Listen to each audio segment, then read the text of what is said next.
तो स्टूडेंट्स, अब हम बात करने जा रहे हैं जेई के उस चैप्टर की जिसके साथ सबसे ज्यादा स्टेप मदरली ट्रीटमेंट किया जाता है स्टूडेंट्स के द्वारा, जेई के द्वारा नहीं।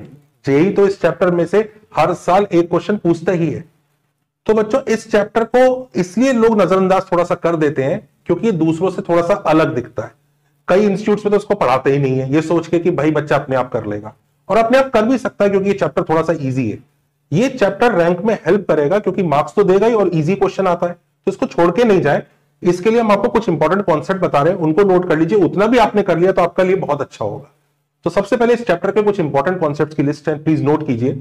सबसे पहले इस चैप्टर में आता है स्टेटमेंट। स्टेटमेंट क्या होता है? हम लोग नॉर्मल इंग्लिश में स्टेटमेंट वर्ड को एज इट इज यूज कर देते हैं, लेकिन मैथमेटिक्स में स्टेटमेंट को एक अलग तरह से डिफाइन किया गया। तो स्टेटमेंट्स की डेफिनेशन, सिंपल और कंपाउंड स्टेटमेंट क्या होते हैं, और स्टेटमेंट का नेगेशन क्या होता है, ये तीनों चीजें आपको समझनी पड़ेंगी। समझने में थोड़ा वक्त लगेगा क्योंकि जो आज तक हम यूज करते हैं उससे थोड़ा अलग होता है। उसका तो ऑफकोर्स स्टेटमेंट्स को आप कनेक्ट करना सीखेंगे कनेक्टिव्स के थ्रू, जिसमें एंड, उसकी ट्रुथ वैल्यू और ट्रुथ टेबल आपको आनी चाहिए, और उसकी ट्रुथ वैल्यू और ट्रुथ टेबल आपको आनी चाहिए। Quantifiers, implication, if then and if and only if, और ट्रुथ टेबल इन्हीं इंप्लीकेशंस की आपको आनी चाहिए।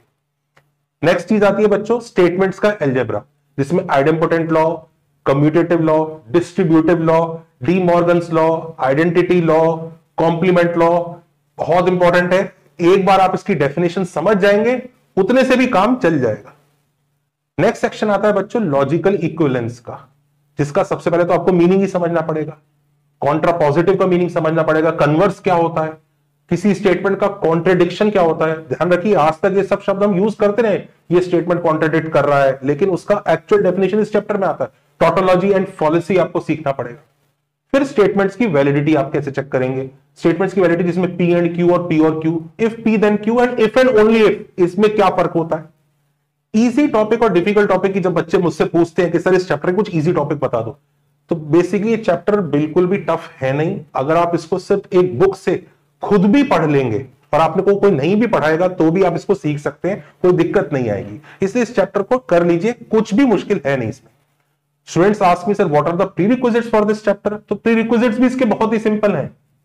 बेसिक मैथमेटिक्स आना चाहिए, सेट थ्योरी आनी चाहिए, रिलेशंस एंड फंक्शंस आना चाहिए, मैथमेटिकल इंडक्शन आना चाहिए। ये अगर आ गया तो आप इस चैप्टर के क्वेश्चंस को अंडरस्टैंड कर पाएंगे।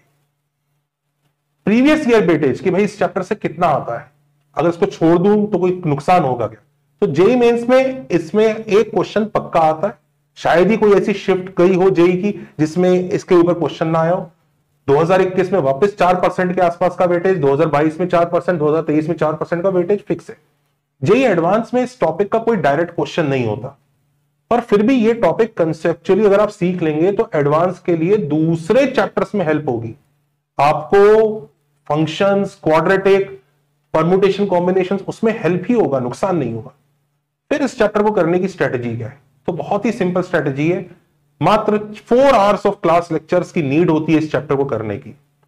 वो आप खुद भी सेल्फ स्टडी करके भी कर सकते हैं। वो 4 आवर्स को बैकअप करने के लिए 8 आवर्स की सेल्फ स्टडी करिए, that will be more than enough. और उसमें से 8 आवर्स में से आप 7 आवर्स को प्रैक्टिस के लिए यूज कीजिए। 7 आवर्स में अराउंड 100 के आसपास क्वेश्चन हो जाएंगे, और फिर 1 आवर जो बचेगा उसमें आप टेस्ट दे दीजिए जो एक अच्छे से हार्ड लेवल का हो। सिंपल सी स्ट्रेटेजी, इसको फॉलो करेंगे आपका चैप्टर बहुत अच्छे से प्रिपेयर हो जाएगा। ये स्ट्रेटजी के लिए अगर आपको customisable test, assignment, formula sheets, videos, अपने वीक एरियाज का चेकअप और उसकी रेमेडी चाहिए तो वो आप एकेडसा पर ले सकते हैं। फ्री ट्रायल के लिए हमने डिस्क्रिप्शन में लिंक दिया हुआ है, जिसको आप यूज करिए।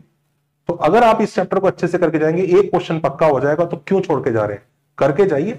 छोटा चैप्टर है, फायदा ही देगा।